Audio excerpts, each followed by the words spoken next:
Para sa mga naka Mitsubishi Adventure, review lang ito para sa replacement na radiator. Ito ay gawa ng Roberts, Evercool yung brand.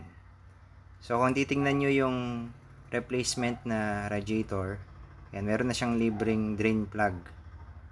Ayan, tapos nakapintura na siya. At maganda ito kasi pure copper naman siya. Makikita nyo naman sa ibabaw.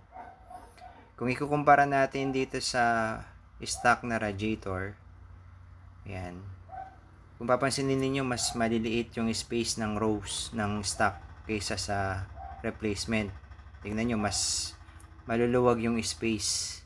Ibig sabihin, mas marami yung rows nung stock na radiator kaysa replacement. Ayan. Pero okay naman yung cooling kasi nasubukan ko na.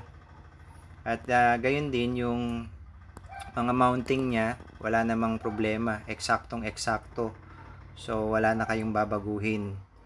Kahit na yung nasa ibabaw, tapos yung nasa mga tornilyuhan doon sa shroud, saktong sakto. Kaya kapag nilagay nyo, fit na fit siya.